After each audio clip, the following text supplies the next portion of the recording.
అష్టవక్ర గీత 14వ అధ్యాయం టాక్ 39. ఈ చాప్టర్ చాలా చిన్నది, ఓన్లీ 4 సూత్రాలే ఉన్నాయి. ఇందులో జనకుడు అష్టావక్రుడికి ఒక శూన్య చిత్త స్థితి గురించి చెప్తున్నాడు. ఇంతకుముందు చాలాసార్లు చెప్పిన విషయాన్ని చాలాసార్లు చెప్పినట్టు కనిపిస్తున్నది, కానీ సరిగ్గా చూస్తే చాలా సూక్ష్మమైన తేడాలతో మనసు యొక్క అన్ని డైమెన్షన్స్ని, మనిషికి ఉండే రకరకాల సటిలెస్ట్ అటాచ్మెంట్స్ని ఇద్దరు ఒక రకమైన చర్చ చేస్తున్నారు. వాళ్ళ స్థితులను డిక్లేర్ చేస్తున్నారు. అష్టవక్రుడు ఆ స్థితిలో ఉండి మాట్లాడుతున్నాడు. జనకుడు ఆ స్థితి తనకి ఎలా కలిగింది, ఆ స్థితిలో అసలు ఏం జరుగుతుంది, ఏ విషయాల పట్ల అటాచ్మెంట్ ఉంది, అదొక ఎక్స్ట్రీమ్ స్థితి కాదు. అందుకని వాళ్ళు చర్చించవలసి వస్తుంది. అన్నీ వదిలేసిపోయిన వాడికి, అన్నీ పట్టుకున్న వాడికి ఏ చర్చ లేదు. కానీ చూస్తే వదిలేసినట్టే ఉంది, ఎట్ ద సేమ్ టైం పట్టుకునే కొన్ని విషయాలు ఉన్నాయి, కొన్ని ప్రారంధాలు ఉన్నాయి, కొన్ని జరిగే ఉన్నాయి, కొన్ని నువ్వు చేసే ఉన్నాయి, కొన్ని సందర్భవశాత్తు చేసేది ఉన్నాయి. ఏది ఏమైనప్పటికీ వీటికి అండకుండా ఒక సాక్షి స్థితి ఉంది, చూసేవాడు ఒకడున్నాడు. ఇట్లాంటి విరోధాభాష్యమైన విషయాలు చర్చిస్తున్నట్టుగా అనిపిస్తున్నప్పటికీ అర్థమైన వాడికి అందులో ఏ విరోధాభాష్యము లేదు.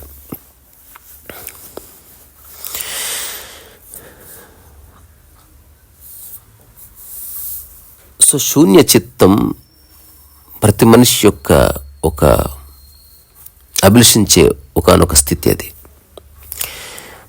ఎందుకంటే మనసులో వేవేల ఆలోచనలు ఉన్నప్పుడు మనిషి ప్రశాంతంగా ఉండలేడు. సో మనసులో ఉన్న ఆలోచనలు, ఆ డిస్టర్బ్డ్ థాట్స్, డిస్ట్రెస్డ్ థాట్స్, రకరకాల డిప్రెస్డ్ థాట్స్ సో మనిషిని కుదురుగా ఉండనీయవు. సో మనిషి నిజంగానే ప్రశాంతతను కోరుకుంటున్నాడు. ప్రశాంతత ఎలా వస్తుంది? ధ్యానం ఎట్లా ఆవిష్కరించబడుతుంది? శూన్య చిత్తం వల్లనే. సో ఈ శూన్య చిత్తం అనేది కూడా అర్థం చేసుకోవాల్సిన ఒకానొక డైమెన్షన్. సో మనస్సు కంప్లీట్గా శాంతించడం అంటే అసలు మనసులో ఏ కోరికలు లేకుండా ఉండడం అని. సో దేని పట్ల బలమైన వాసన లేని ఒకానొక స్థితి, ప్రకృతిపరమైన కోరికలు తప్ప ప్రాపంచికంగా ఉన్న ఏ విషయం పట్ల నీ కోరిక లేదని అర్థం. ఇదేమంత కష్టమైన విషయం కాదు. మనకు చిన్నప్పటి నుంచి అట్లా చెప్పారు కాబట్టి ఇది చాలా కష్టం, అసలు కోరికలు లేకుండా ఉండాలంటే ఎంతో సాధన చేయాలి ఇట్లా అనిపిస్తుంది. దీన్నే అధ్యాసమని పిలిచాడు శంకర భగవత్పాదుల వారు. అంటే మనిషికున్న రకరకాల అధ్యాసాల్లో ఇదొకటి. వేరేవాడు చెప్పింది నమ్మి అదే నిజం అనుకొని అక్కడి నుంచి సాధనని మొదలుపెట్టడం. సాధనకి ఎక్కువ సమయం పట్టదు, కానీ నీ యొక్క స్వభావానికి విరుద్ధంగా విపరీతంగా ఉన్న ఒకానొక పద్ధతిని పట్టుకొని వెళ్ళాడినప్పుడే సమయం ఎక్కువ పడుతుంది. సో జనకుడు చెప్తున్నది ఏమిటి? సాధనే లేదు. ఎంపిక పోతే, నీ మనసులో భేదం పోతే బాధ వెళ్ళిపోతుంది. ఎంపిక పోతే నీ మనసులో కోరిక యొక్క స్థితి కంప్లీట్గా పరివర్తన చెందుతుంది. ఇదంతా ఎంపిక వల్ల వచ్చిన సమస్య. ఏముంది? ఈ ప్రపంచంలో ఉన్న కోటాను కోట వస్తువుల్లో, మనుషుల్లో, సిద్ధాంతాల్లో నువ్వు కొన్ని ఎంచుకున్నావు అంతే. అవే నన్ను బాధిస్తున్నాయి. నిన్ననే ఒక మిత్రుడు స్టూడియోకి వచ్చాడు. అప్పుడు నేను అతనితో చెప్పాను, అసలు కుటుంబ సభ్యులతోనే కదా ప్రాబ్లం అంటే, కుటుంబాల సభ్యులతోనే ప్రాబ్లం. అప్పుడు నేను సరదాగా అన్నాను, మరి ఇజ్రాయెల్ వాళ్ళతో, పాలస్తీనా వాళ్ళతో ఏమైనా సమస్య ఉంటుందా? మరి కుటుంబ సభ్యులు 4-5 అనుకుంటున్నాం, వాళ్ళతోనే సమస్య. మన భారతీయ సనాతన ధర్మంలో వసుదైక కుటుంబం గురించి చెప్పారు. అంటే సమస్త విశ్వం నా కుటుంబం అనుకున్నారు. అప్పుడు ఎంత పెద్ద సమస్య అయితే చెప్పు అంటే గొల్లు నవ్వారంతా. విషయం ఏంటంటే మొత్తం నీ కుటుంబమే అయినప్పుడు ఏ సమస్య ఉండదు. ఈ భూమి మీద ఉన్న అందరి పిల్లలు నీ పిల్లలు అనుకుంటే ఏ సమస్య ఉండదు. సమస్య అంతా అటాచ్మెంట్లో వచ్చింది. ఇతను నా పిల్లవాడు, మిగతా వాళ్ళందరూ కారు అన్న విభజనలో నీ మనస్సు ఇరుక్కుపోయింది అంతే. సో విభజన లేని మనస్సు కోరికలు లేకుండా ఉండగలదు. ఒకవేళ కోరిక జనిస్తే దాని యొక్క స్వభావం మనం మామూలుగా అనుభవించే స్వభావం లాగా ఉండదు. అది ఒక అవసరం కోసం కోరిక జనించడం వేరు, నీ అహంకారం కోసం కోరిక జనించడం వేరు. ఇది చాలా అర్థం చేసుకోవాల్సిన విషయం. సో ఈరోజు జనకుడు చెప్పే సూత్రం చాలా అద్భుతమైంది. ఈరోజు ఇంకో 3 సూత్రాలే ఉన్నాయి, వాటి మీద ఒక తేలికపాటి వ్యాఖ్య చేసుకుందాం. అన్నిట్లోనూ ఒకటి, శూన్య చిత్తత ఎట్లా ఏర్పడ్డది. ఇంతకుముందున్న సూత్రాలు చెప్పాడు, నేను నిశ్చయ జ్ఞానం వల్ల ఎట్లా సుఖంగా ఉన్నాను, ఎట్లా హాయిగా ఉన్నాను. సో ఇదంతా ఒకే విషయం గురించి చర్చించినట్టు అనిపించినప్పటికీ సరిగ్గా గనక చూస్తే చిన్న చిన్న చిన్న చిన్న తేడాలు ఉన్నాయి. ఇది ఎలాంటిదంటే, బ్రాడ్గా చూసినప్పుడు స్కేల్ అంతా ఒక్కటిగా అనిపిస్తుంది. దగ్గరికి వెళ్తే 30 ఇంచులు, ఇంకా దగ్గరికి వెళ్తే ఎక్కువ సెంటీమీటర్స్, ఇంకా దగ్గరికి వెళ్తే ఎంఎంస్గా అనిపిస్తుంది. సో అట్లా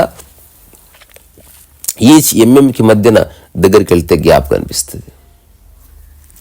సో సూక్ష్మ దృష్టి ఏర్పడ్డప్పుడు ఆ బ్రాడర్ థింగ్స్ అన్నీ క్లియర్ అయిపోయాయి. ఫస్ట్ అష్టావక్ర గీత మొదలుపెట్టిన ఫస్ట్ చాప్టర్లోనే ప్రపంచంలో ఉన్న 1,00,000 విషయాలన్నీ ఇంక్లూడింగ్ పాలిటిక్స్ అన్నీ పక్కకు జరిపివేయబడ్డాయి. వీళ్ళు మొదటి నుంచే అత్యంత సూక్ష్మ స్థితిని గురించి డిస్కస్ చేస్తూ ఉన్నారు, అందులో ఏ సందేహం లేదు.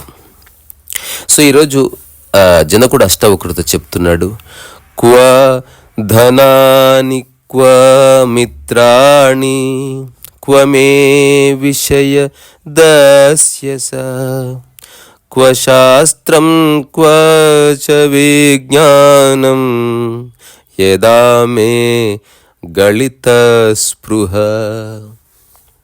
ఇది గోడ మీద రాసి పెట్టుకోవచ్చు. నేను కొన్ని సూత్రాలకి ఈ మాట చెప్తూ ఉన్నా, గోడ మీద రాసి పెట్టుకోవచ్చు. ఎందుకంటే ఏ కంప్లీట్ డిక్లరేషన్. ఏమంటున్నాడు అష్టావక్రముని, నా ఇచ్ఛ అంటే నా కోరిక హరించిపోయింది. కోరికలు లేని శూన్య చిత్తుడికి ఏమి పట్టవు కదా. నాకు సాధనాలు, ధనాలు, భవనాలు, భోజనాలు అక్కర్లేదు. కోరికలపై స్పృహే లేదు. ఆ విషయాలసలన్నీ జారిపోయాయి. చిత్తం నిర్మలంగా నిశ్చలంగా ఉంది. నాకు మిత్రులు లేరు, శత్రువులు లేరు, జారులు లేరు, చోరులు లేరు, విజ్ఞానము లేదు, విషయ జ్ఞానము లేదు, శాస్త్ర విమర్శలు, తర్కాలు, వితర్కాలు లేనే లేవు. అంతా నిరామయం. ఇప్పుడు దేని మీద కూడా ఏ విధమైన ఆస్థ లేదు, భక్తి లేదు, ఆపేక్ష లేదు. పరిపూర్ణ ఆత్మానందం అనుభవిస్తున్నాను. అసలు ఇంతవరకు ఎవ్వరు మోక్షస్థితిని ఈ విధంగా నిర్వచించిన దాఖలా లేదు. నేను ఇది పొంది మోక్షాన్ని పొందానని చెప్పిన వాళ్ళు ఉన్నారు. అసలు ఏది లేకపోతే మిగిలింది మోక్షం అని రమణ మహర్షి చెప్పాడు. ఆ తర్వాత అష్టవక్ర గీతలో అత్యంత కొద్ది మంది, మా ఉచ్చారెడ్డి కూడా ఆ స్థితి చెప్పాడు నాకు. మనసులో ఏదీ లేదు. శరీరపరంగా ప్రారంధవశాత్తు సందర్భానుసారంగా ఏవేవో పట్టుకోవడం జరిగింది, వదిలేయడం జరిగింది, కానీ మనసులో ఏమీ లేదు. మనసులో కొడుకన్న భావన లేదు, పక్కింటి వాడన్న భావన లేదు, మనిషి ఉన్నాడంతే.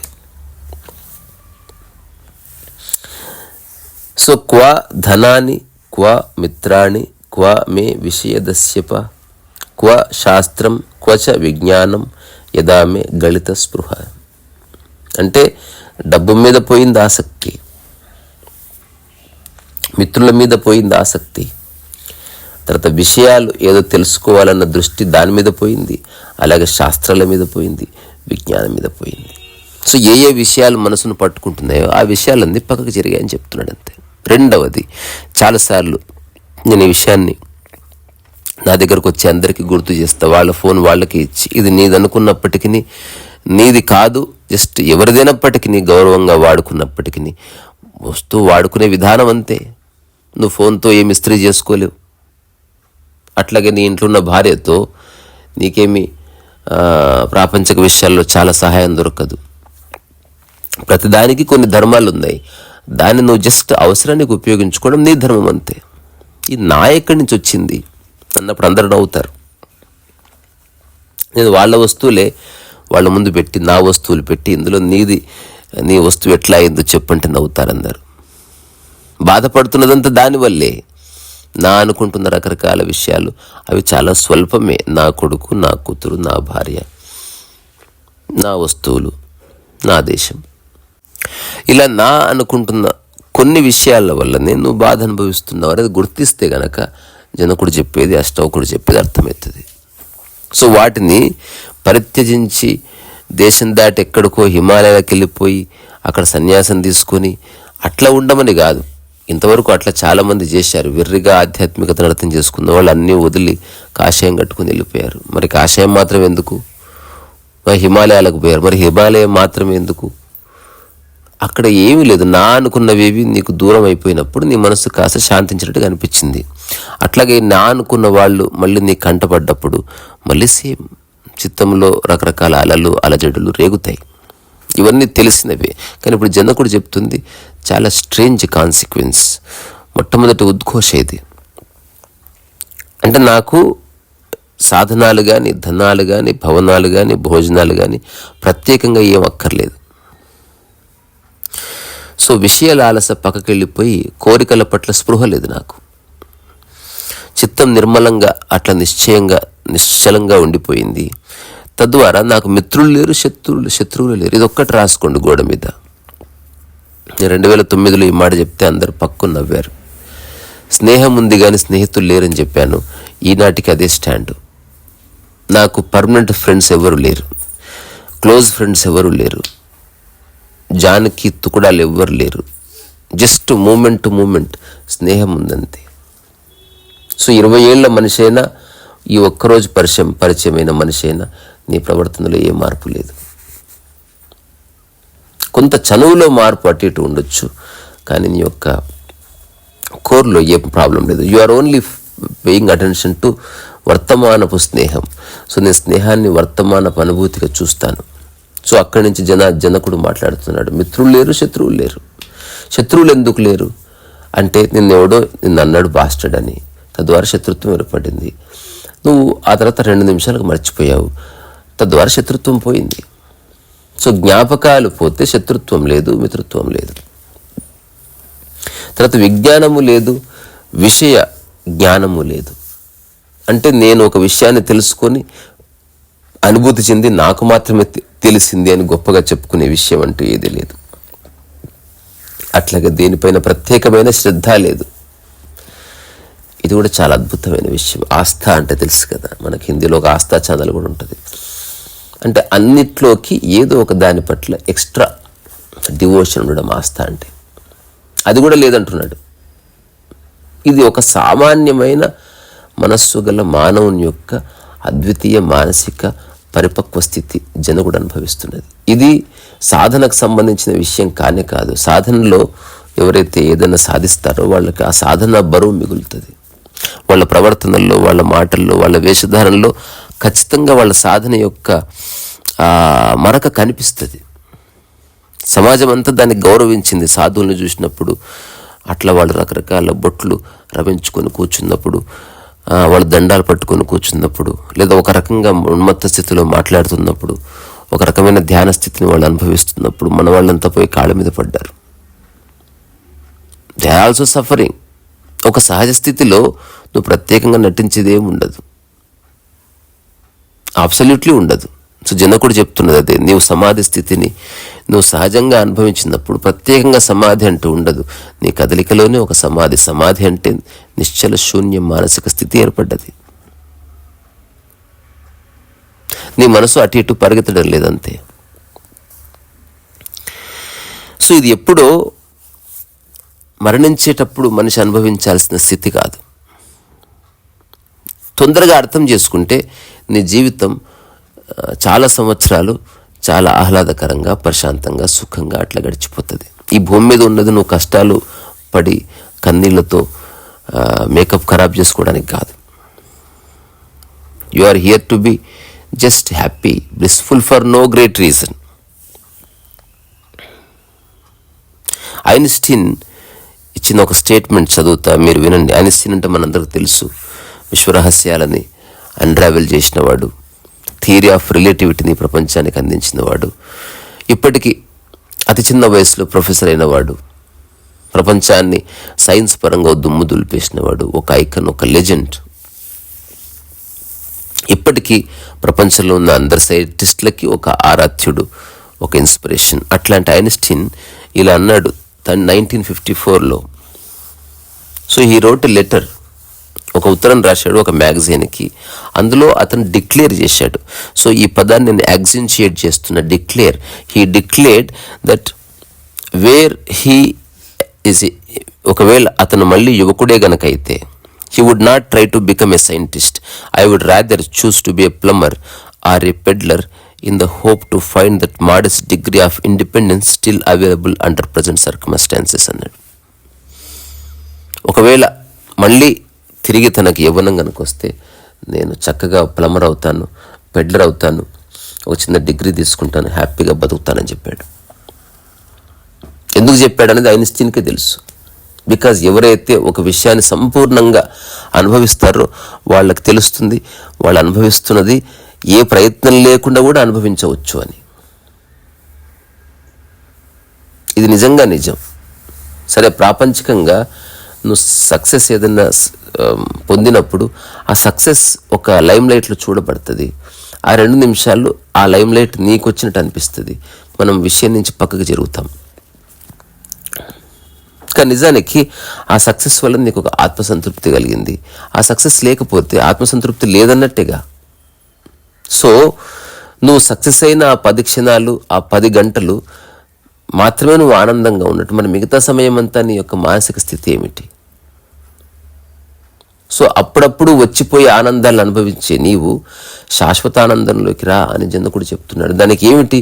అసలు నీ మనస్సులో సక్సెస్ అన్న థాట్ కూడా తీసేసి, అందరి చేత గుర్తింపబడాలన్న తహతహ పోని. సో గుర్తింపు కోసం పాకులాడే ఈ ఐడెంటిటీ క్రైసిస్ల నుంచి బయటపడు. ఎవరు గుర్తిస్తున్నారు? ఎంతమంది గుర్తిస్తారు? ఇప్పుడు ఎవరైతే సినిమాల్లో యాక్ట్ చేస్తున్నారో వాళ్ళు జస్ట్ ఒక భ్రమలో ఉంటారు, ఎవరో గుర్తిస్తారని. నేను ఇజ్రాయెల్ ప్రజలు గుర్తిస్తారా? నిన్ను పాలస్తీనా ప్రజలు గుర్తిస్తారా? మొరాకో ప్రజలు గుర్తిస్తారా? అజర్బైజాన్ ప్రజలు గుర్తిస్తారు? ఎవరు గుర్తిస్తారబ్బా నిన్ను? నీ చుట్టూ ఉన్న కొద్ది వందల మంది నిన్ను గుర్తిస్తే నీకు చిన్న ఈగో ఫుల్ఫిల్మెంట్ వస్తుంది. ఇప్పుడు నిరంతరం అదే కావాలి, అదే కావాలి, అదే కావాలని ఒక చిన్న ఆశ బయలుదేరుతుంది. సో జనకుడు చెప్తున్నది ఏమిటి? అసలు ఫ్రెండ్ లేడు, ఫో లేడు, మిత్రుడు లేడు, శత్రువు లేడు, తెలుసుకునేది లేదు, తెలుసుకోవాలనుకుంటున్నది లేదు. సందర్భవశాత్తు తెలుస్తుంది, ఆ సందర్భంలో ఏది చేయాలో అది చేస్తాను, అంతే. ఏది నాకు పట్టదు. అంతెందుకు, మీరు బాల్ ఠాక్రే తెలుసు, శివసేన పార్టీ అధినేత. ఆయన ఒక 22 ఏళ్ల వయసులో చుట్టదాగుతూ ఇచ్చిన ఇంటర్వ్యూ ఉంటుంది. అదొక రష్యన్ టీవీకి ఆర్ డెన్మార్క్ టీవీకి. ఎంత ప్రఫౌండ్గా ఉంటుంది, ఎంత కళ్ళల్లో సీరియస్నెస్ ఉంటుంది. అదే బాల్ ఠాక్రే ఇంటర్వ్యూ మీరు మరణించే సమయంలో చివరి ఇచ్చిన ఇంటర్వ్యూ చూడండి. అసలు I have no interest right now in politics, it is just waste అంటాడు. సో శరీరంలో శక్తి ఉన్నంత వరకు అంత అద్భుతంగా అనిపించింది. శరీరంలో శక్తి పోతున్నప్పుడు, నీ పట్టు పోతున్నప్పుడు నీకు అంతా వేస్ట్ అనిపించింది. ఏం జరిగింది తన జీవితంలో చివరి సమయం అంతా? కొడుక్కి, తమ్ముడు కొడుక్కో చెల్లి కొడుక్కో రాజ్ ఠాక్రేకి వాళ్ళ మధ్యన డిస్ప్యూట్స్ క్లియర్ చేయలేక ఒక రకమైన అంతులేని అశాంతి అనుభవించిండు. సో మనం క్రియేట్ చేసుకున్నదంతా మొదట పూల తోటలాగా అనిపిస్తుంది, కానీ రానంతా పెంటనే అని తెలుస్తుంది. సరిగ్గా చూడండి ఎవరి జీవితాలను వాళ్ళు. సో ఇప్పుడు జనకుడు చెప్తున్న మూలం ఏంటంటే, వాసన పోతే, అసలు చాయిస్ పోతే, నీ మనసులో భేదాలు పోతే, డిస్క్రిపెన్సీస్ పోతే, అంతరాలు పోతే, ఎక్కువ తక్కువలు పోతే, ఆటోమేటిక్గా నీలోంచి కోరిక కూడా పడిపోతుంది. సో ఈ ప్రపంచం మనిషి లోపల ఇచ్చ నింపుతుంది. ఈ ప్రకృతిలో ఒకవేళ నువ్వు ఉంటే ఇచ్చ అనేది ఒక సరళతని కలిగి ఉంటుంది. అది నీ మీద దాడి చేయదు. ఎగ్జాంపుల్, నీళ్లు కావాలని పెంచిన కోరిక వేరు, బెంజకారు కావాలన్న కోరిక వేరు. నీ దగ్గర డబ్బులుంటే బెంజకారు కావాలన్న కోరిక, నీళ్లు తాగాలన్న కోరిక రెండు ఒకటే. సో నేను రిపీట్ చేస్తున్న ఈ విషయాన్ని. నీళ్లు తాగాలన్న కోరిక ప్రకృతిపరమైంది. సో ఏవి నీ పరిధిలో ఉన్నాయో అది గనక నీకు థాట్ వస్తే అది కోరిక కానే కాదు. ఇప్పుడు బెంజకారు కావాలన్న కోరిక ఒక మెగాస్టార్ కొడుకు వచ్చింది అనుకో, అది కోరిక కానే కాదు అసలు. ఇప్పుడు నాకు పుస్తకం కొనుక్కోవాలన్న కోరిక వచ్చింది, 100 పేజీల పుస్తకం, అది కోరిక అవుతుందా? అది నీ పరిధిలో ఉంది కాబట్టి కోరిక కాదు. ఏది కోరిక అన్నదాన్ని మీరు అర్థం చేసుకోండి. ఏది నీ పరిధిలో లేదో అది నువ్వు కోరుకుంటున్నది కోరిక అయింది. నీ పరిధిలో ఉన్న ఏది నీ కోరిక కాదు. ఈ క్షణం నీ చేతిలో ఉన్న ఏ వస్తువు పట్ల కూడా నీకు ఒక వ్యామోహం లేకపోతే అది కనుక పోతే బాధ ఉంది, ఒప్పుకుంటున్నా. అసలు అలాంటి సొంతం చేసుకునే వద్దు, ఒప్పుకుంటున్నా. అయినప్పటికీ నీ సమక్షంలో ఇప్పుడు న్యూస్ పేపర్ ఉంది, దాని పట్ల ఏం కోరిక ఉంటుంది? ఎవడన్నా ఇట్లా అంటాడని నాకు చాలా కోరిక న్యూస్ పేపర్ కొనాలని. బోర్డు న్యూస్ పేపర్ 10 రూపాయలు పెడితే వస్తుంది, ప్రతి మైండ్కి తెలుసు. కానీ నాకు కోరిక సొంత ఇల్లు. ఎందుకంటే సొంత ఇల్లు నీ పరిధిలో లేదు. 1 కోటి రూపాయలు 70 లక్షలు కావాలి, ఎక్కడి నుంచి తీసుకొస్తావు? సో దానికి ఒక అంతం అనేది లేదు. సో ఒక్కటే గుర్తుపెట్టుకోండి, కోరిక అనే పదాన్ని నిర్వచించాలంటే ఇది నా నిర్వచనం. కూడా అక్కడి నుంచి చెప్తున్నాడు. ఏంటది? నీ పరిధిలో ఉన్నదేది కోరిక కిందికి రాదు. ఏది నీ పరిధిలో లేదో అదే కోరిక. అదే నీలో ఒక రిఫ్ట్ని క్రియేట్ చేస్తుంది. అందుకని నీ పరిధిలో లేని వాటిని నువ్వు అసలు ఆలోచించక అసలు. అప్పుడు నీ మనసు ఖాళీ అయిపోతుంది. దాంతోపాటు ఇచ్చ కలగడానికి, మనకి ఇచ్చ ఈ ప్రవృత్తి రగలడానికి కారణం కాంపిటీషన్. ఇప్పుడు జనకుడు మిత్రుడు లేడు, శత్రువు లేడు అంటున్నాడు. అంటే మైండ్ కాంపిటీషన్స్కి బియాండ్గా మారిపోయిందని. ఒక కాంపిటీషన్లో ఉన్న మైండ్ అసలు ఎట్లా ప్రేమిస్తుంది? ఇప్పుడు మన స్కూల్లో అందరు పిల్లలకు చెప్తారు అందరినీ ప్రేమించమని, మళ్ళీ అట్ ద సేమ్ టైం చెప్తారు భారతదేశం నా మాతృభూమి అని. సో ఇది విరోధాభాసమైన స్టేట్మెంట్. ప్రేమించమన్నప్పుడు ఏ జాతి వాడైనా, ఏ మతం వాడైనా, ఏ దేశం వాడైనా ప్రేమించాలి. ఎప్పుడైతే ప్రేమించు అని టర్మ్స్ అండ్ కండిషన్స్ పెట్టినప్పుడు ప్రేమ ఎక్కడిది? అంతకంటే పెద్ద అబద్ధం ఇంకోట్లేదు. సో అందరినీ గౌరవించని చెప్తున్నదేమి నా వాళ్ళు మన కులం వాళ్ళన్నప్పుడు పోయింది, డివిజన్ వచ్చేసింది. సో పిల్లలకి మనం చెప్తున్న మూలం వైపు తీసుకెళ్ళడానికి, కానీ మనం వాళ్ళకి ఆచరించమని చెప్తున్నవన్నీ మనసులో భేదాలు క్రియేట్ చేసేది, మనసులో అంతరాలు క్రియేట్ చేసేది. నాది నీది, నీది నాది, ఇదొక్కటి నేర్పిస్తున్నాం మనం. మన విద్యా వ్యవస్థ, మన పేరెంటింగ్ మొత్తంలో ఒక్కటి నేర్పిస్తున్నాం, నీది నాది, నీది నాది. ఇది డివైడ్ చేసుకుంటూ పోతేనే ప్రశాంతత. మొత్తం వద్దు, నాకు నాది మస్ట్, నాకు ఇచ్చేసి నేను వెళ్ళిపోతా. This is what the essence of our learning. ఇదే మనిషి బాధకు కారణం. ఏది నీదో అదే నిన్ను బాధిస్తుంది. మాటి మాటి గుర్తుపెట్టుకో, ఏది నీదో అదే నిన్ను బాధిస్తుంది. ఏది నీది కాదో అది ఎప్పుడూ బాధించదు నిన్ను. సో జనకుడు చెప్తున్న నీది లేనే లేదు, ఏది నీది కాదో అది నిన్ను బాధించదు. ఇది దయచేసి గుర్తుపెట్టుకోండి.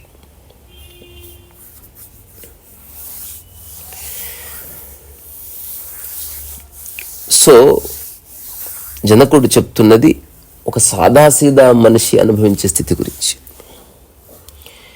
ఆ తర్వాత జనకుడు అంటున్నాడు, విజ్ఞాతే సాక్షి పురుషే పరమాత్మాని చేశ్వరే నైరాశ్యే బంధమోక్షే చ నా చింతా ముక్తయే మమ. సో ఎక్కడ అష్టావక్ర గీతలో పరమాత్మ అనే పదం వచ్చినా మీ మనసులో ఉన్న పరమాత్మ డెఫినేషన్ పక్కకు జరిపి వినవలసిందే. ఆత్మ, పరం ఆత్మ, the soul and ultimate soul. దానికి ఫామ్ ఉండే ఒకనొక పరమాత్మ స్వరూపం గురించి వాళ్ళు మాట్లాడట్లే. అంటే విష్ణువు లేకపోతే శివుడు, అటువంటి పరమాత్మ తత్వం గురించి మాట్లాడట్లే. మూలం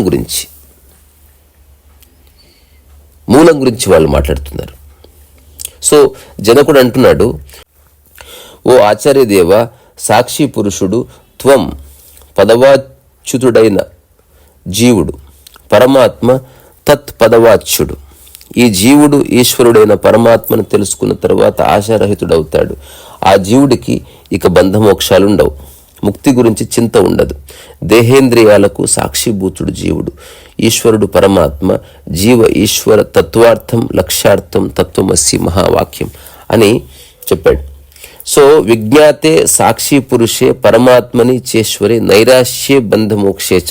సో నైరాశ్యం, బంధమోక్షాల గురించి ఎలాంటి నైరాశ్యం ఉంటుంది అంటే, సో ఇరుక్కునే స్వభావం నుంచి మనసు బయటపడ్డది.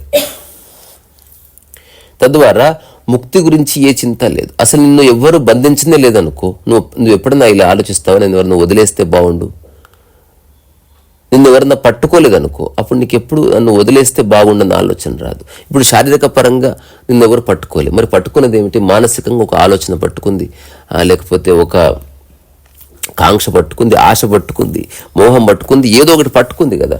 దాని నుంచి ఎట్లా వదిలించుకోవాలని మనిషి ప్రయత్నం అంతా. సో ఈ సూత్రం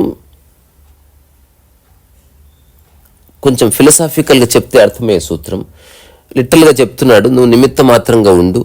జస్ట్ జ్ఞానం అత్యంత సహజమైంది, అది నువ్వు పుస్తకాల ద్వారా పొందేది కాదు. జస్ట్ నీకు ఏ బంధాలు లేకపోతే మోక్షము లేదు, తద్వారా ముక్తి గురించి చింత లేదు అని డిక్లేర్ చేస్తున్నాడు. ఎందుకు?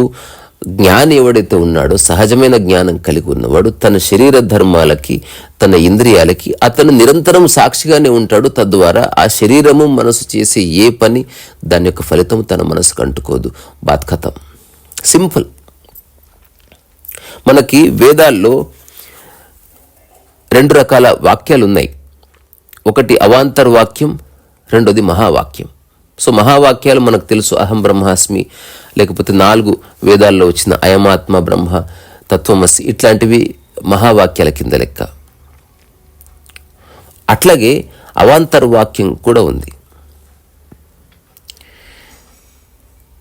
సో అవాంతర్ వాక్యంకి మహావాక్యానికి ఉన్న తేడా, ఎగ్జాంపుల్ అహం బ్రహ్మాస్మి అంటే నేనే బ్రహ్మను, ఇక్కడ 2 ప్రస్తావన ఉంది. అయమాత్మ బ్రహ్మ అంటే నా ఆత్మే బ్రహ్మ అనే ప్రస్తావన ఉంది, అంటే 2 ఉన్నాయి, నా ఆత్మ బ్రహ్మ. సో మహావాక్యాలు నీకు 2 విషయాలని ఆలంబన చేసుకుని నీకు సత్యాన్ని పరిచయం చేస్తాయి. అక్కడ ఒక సమత్వ భావన ఉంది. నేను నీవు ఉన్నప్పటికీ మనిద్దరం సమానం, తత్వమసి. అందుకే చాలామంది ఆధ్యాత్మికత వ్యాఖ్య చేస్తున్నప్పుడు మహావాక్యాలను ఆధారం చేసుకుని వ్యాఖ్య చేస్తారు. అవాంతర వాక్యంలో వ్యాఖ్యం లేదు. అప్పుడు వ్యాఖ్య ఎలా మారిపోతుంది? నేను అంటే అయిపోయింది వ్యాఖ్య, బ్రహ్మ అంటే అయిపోయింది, ప్రకృతి అంటే అయిపోయింది, పరమాత్మ.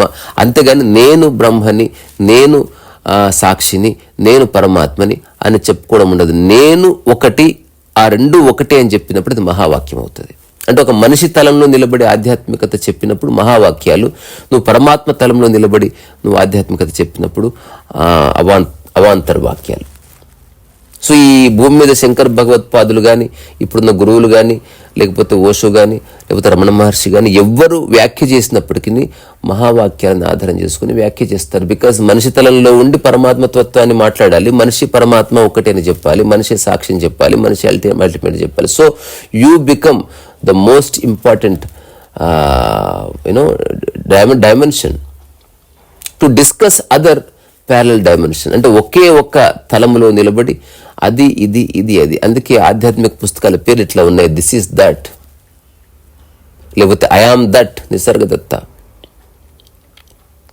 అలా ఎందుకు రాయవలసి వచ్చింది అంటే 2 ప్రస్తావన అవసరం అయితే. కానీ 2 ఒక్కటే అని చెప్పడానికి 2 ప్రస్తావన. నేనే బ్రహ్మని, అహం బ్రహ్మాస్మి.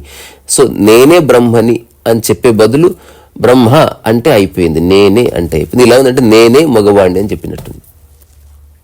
కానీ కొన్నిసార్లు చెప్పవలసి వస్తుంది, నేనే హిందువును అనగానే డివిజన్ వచ్చింది. అది నువ్వు ఒక మనిషి తలంలో నిలబడి చెప్తే. అట్లా కాకుండా నేను అనేది ఉండకూడదు, హిందువు మిగలాలి, లేదా హిందువు ఉంటే నేను లేదు.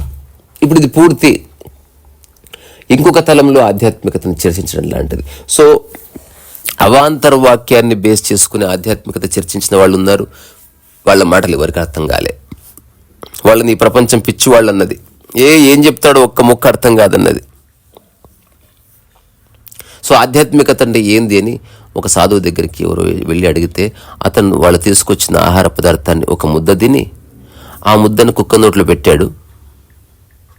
చీ అనుకున్నారు, జస్ట్ నవ్వుకున్నాడు అంతే, వెళ్ళిపోయాడు అక్కడి నుంచి. ఆ తర్వాత కొద్ది రోజులకి వీళ్ళంతా అనుకున్నారు, మేము స్పిరిచువాలిటీ యొక్క ఎసెన్స్ అడగడానికి పోతే పిచ్చిముండా వడుకు తిని అదే తీసి కుక్కలో పెట్టాడు, మళ్ళీ చేయగడుక్కొని మళ్ళీ తింటున్నాడు, మళ్ళీ కుక్క నోట్లో పెట్టాడు. ఎవడో పిచ్చివాడు అతను. అంతలో మళ్ళీ ఎక్కడో హఠాత్తుగా ఎక్కడో పుస్తకంలో చూశారు. సో ఈ భావన పోయింది, నీది నేను మనిషిని కుక్కని ఒక్కలే చూస్తే ఒకనొక స్థితిలో ఉన్నాడు అతను. హఠాత్తుగా తెలిసిన తర్వాత అతను ఎంత గొప్పవాడో తెలిసింది. ఇప్పుడు అతని కోసం పరిగెడితే అతను లేడు, మరణించాడని తెలిసింది. అంటే ఒక మహాయోగిని నువ్వు కోల్పోయావు. సో గొప్ప గొప్ప వ్యాఖ్యలు చేయడం కాదు, ఒక చిన్న చిన్న చేష్టల్లో నువ్వు ఆ ఎసెన్స్ని గుర్తించే సామర్థ్యం వచ్చినప్పుడు నీకు అన్ని వేదాల సారం ఒక్క రోజులో అర్థమైపోతుంది, లోపల అర్థమవుతుంది. అది నువ్వు చెప్పినప్పుడు, నువ్వు మాట్లాడినప్పుడు అది ఒక వేదవాక్యంలాగే ఉంటుంది. బికాస్ నీ మనసులో ఒకానొక ఏకాత్మ భావన వచ్చేసింది. సో మనకు ఆధ్యాత్మికతలో తత్వమసి అనేది చాలా ఫేమస్ ఒకానొక స్టేట్మెంట్. అంటే నువ్వు నేను ఒకటే అని అనాలంటే ఏమిటి ఆధారం? ఒకసారి నేను మిమ్మల్ని అడుగుతున్నా, మీరు ఒక వ్యక్తికి చెప్పారు నువ్వు నేను ఒకటే, ఎట్లా ఒకటి? కొంచెం పేపర్ మీద రాయండి చూద్దాం. మనుషులంతా ఒకటి, ఎట్లా ఒకటి? జర రాయండి పేపర్ మీద. సో ఫిలసాఫికల్గా చాలామంది చాలా బ్లఫ్ చేశారు. సో ఇప్పుడు జనకుడు చెప్తున్నది ఫిలసాఫికల్ కాదు, ప్యూర్లీ ప్రాక్టికల్. నేను చెప్తున్నా నేను ఒకటే, శరీర ధర్మం ప్రకారం కాదు, ప్రపంచం ప్రకారం కాదు, ప్రకృతి పరంగా నేను ఒకటి. మీ ఆకలి నా ఆకలి ఒకటి, రండి ఎప్పుడన్నా భోజనం చేద్దామని పిలుస్తాను. అందుకే సో నా అన్నది పోతే సాక్షి, నా ఉన్నంత వరకు మన సాక్షి. సో నా ఉంటి నువ్వు విషయాన్ని చెప్పినప్పుడు ఒక తరహా ఆధ్యాత్మికత, నా పోయి విషయాన్ని చెప్పినప్పుడు నిజమైన ఆధ్యాత్మికత. ఇప్పుడు నేను చెప్తున్న అన్ని వ్యాఖ్యల్లో నా ఉండి చెప్పవలసి వస్తుంది, చెప్తున్నది నేను కాబట్టి. అందుకే ఒక్కొక్కసారి కొందరు ఆధ్యాత్మికతని వెర్రిగా అర్థం చేసుకున్న వాళ్ళు తప్పుగా అర్థం చేసుకుంటారు. ఎందుకు వీడు నేను అని వాడుతున్నాడు ఎన్నిసార్లు, వీడే పెద్ద అహంకారి అంటారు. సూపర్ఫిషియల్ బ్రెయిన్స్ అంతే, వాడికి ఇంకా విషయం అర్థం కాలే. ఏ తలం నుంచి చెప్పినప్పుడు ఆ తలం నుంచి ఎలా వ్యాఖ్య చేయాలో అలాగే వ్యాఖ్య చేయాలి. ప్రతిదానికి ఒక పద్ధతి ఉండండి. ఆ తర్వాత చివరి సూత్రం జనకుడు చెప్తున్నాడు, అంతర్వికల్పశూన్యస్య బహి స్వచ్ఛంద చారిణ భ్రాంతస్యేవ దశాస్తాస్త తాదృశ ఏవ జానత. ఓ అష్టావక్రముని, వికల్ప శూన్య అంతఃకరణం గల యోగి పైకి బాహ్యానికి భ్రాంతుడి వలె, ఉన్నతుడి వలె, స్వచ్ఛంతశీలుడి వలె, సంసారి వలె, పిచ్చివాడి వలె కనిపిస్తాడు. కానీ ఆ యోగ పురుషుణ్ణి గురించి మరల అంతటి జ్ఞానికే అర్థమవుతుంది. అల్పులకు ఆ వికల్ప శూన్య చిత్తుని గురించి ఏమీ తెలియదు. రత్నాలు పరీక్ష చేసే వాడికే రత్నం తెలుస్తుంది అని చెప్తున్నాడు. నేను ఒక సూత్రం రాసిన, దొరకు తాగుబోతుకు తాగుబోతు. నన్ను ఎవరో అడిగారు, ఎందుకు రమణ మహర్షి ఏకాంతంగా ఉంటాడు, ఎందుకు ఒక్కడే ఓషో ఏకాంతంగా ఉంటాడు, ఎందుకు కృష్ణమూర్తి ఎవరిని కలవడు, ఎందుకు నీమకొర్లి బాబా గదిలో ఏకాంతంగా ఉంటాడు? అప్పుడు నేను చెప్పిన, దొరకు తాగుబోతుకు తాగుబోతు, కళాకారునికి కళాకారుడు, వేశ్యకు విటుడు అతి సులభముగా,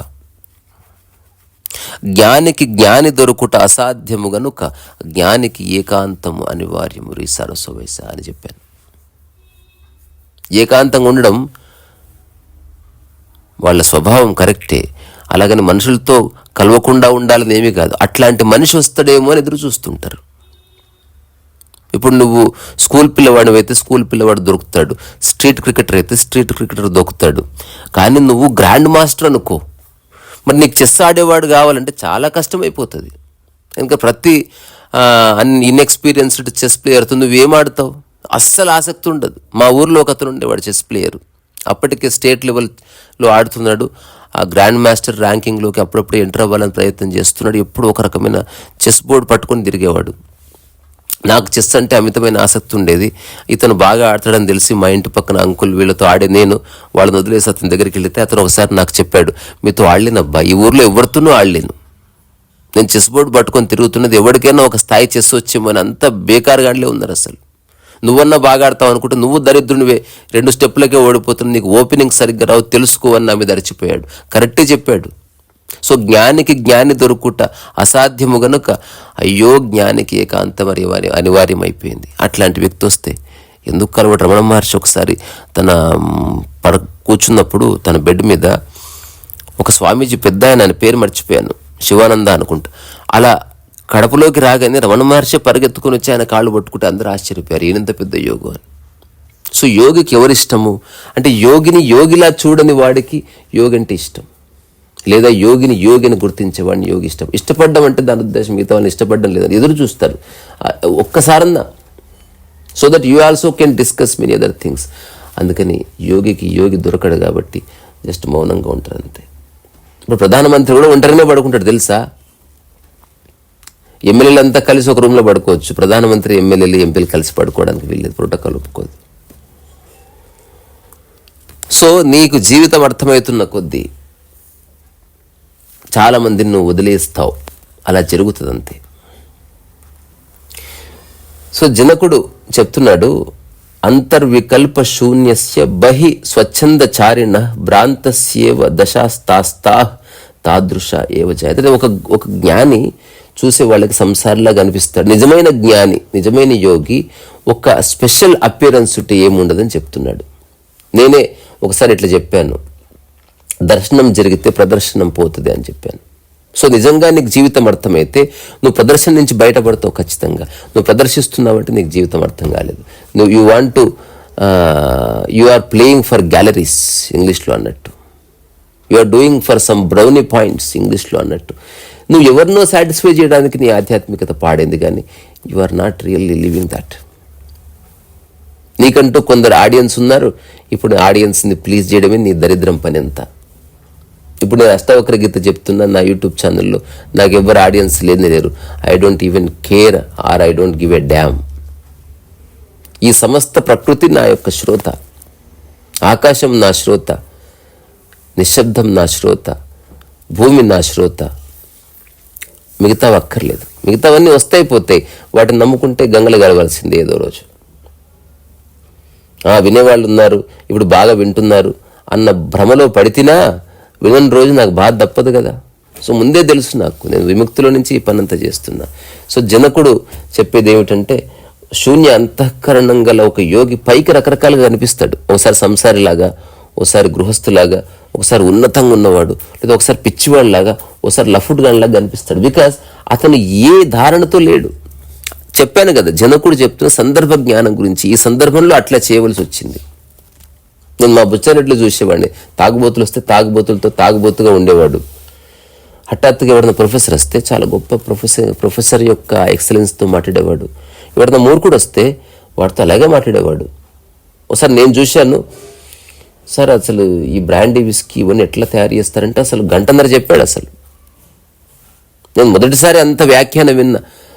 బ్రాండీ ఎట్లా తయారవుతుంది, విస్కీ ఎట్లా తయారవుతుంది, what is malt and what is fruit based content, ఇది ఎలా ఫర్మెంట్ చేస్తారు, ఎందుకు ఫర్మెంట్ చేస్తారు, ఫర్మెంట్ చేయడం వల్ల ఎట్లా వస్తుంది, అది గ్లాస్లో పోసిన తర్వాత దాంట్లో ఉన్న ఆ ఫర్మెంటెడ్నెస్ ఎట్లా కనిపిస్తుంది, దాన్ని స్మెల్ చూసి ఎట్లా చెప్పొచ్చు. ఓయమ్మ ఎంత చదివాడు అనుకున్నా. అసలు అంటే తాగుబోతులు ఏదైనా చదువుతాడా అసలు?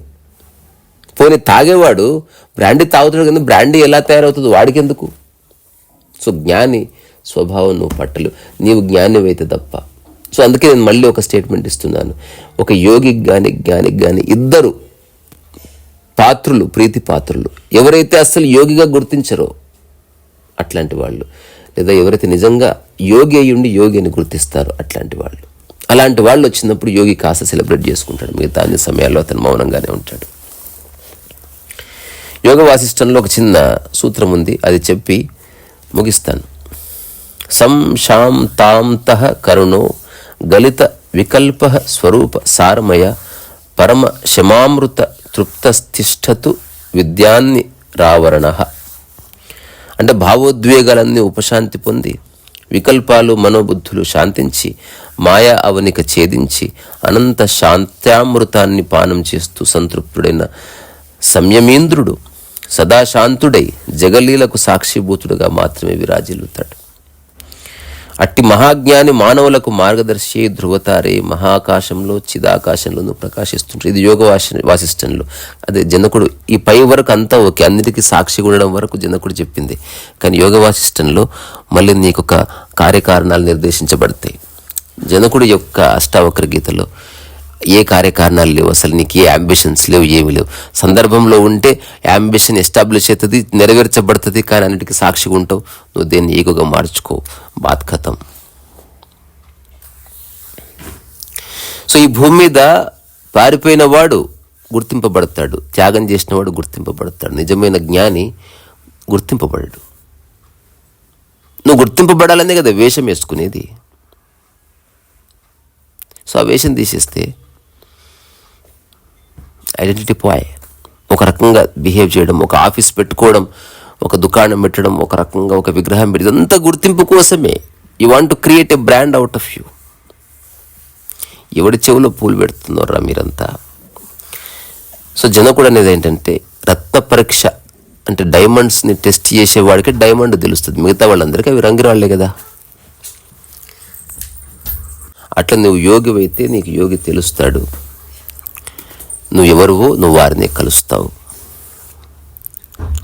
సో మీ అందరిలో ఉన్న యోగులకి, మీ అందరిలో ఉన్న యోగి తత్వానికి, అనామక తత్వానికి, మీలో ఉన్న జనకుడికి, అష్టావకుడికి, మీలో ఉన్న రీసాకి, నాలో ఉన్న మీ అందరికీ ఇక్కడి నుంచి శిరస్సు వంచి నమస్కారం చేస్తున్నా. రీసరస్సు వయసు. ఇక్కడితో 14వ అధ్యాయం పూర్తయింది.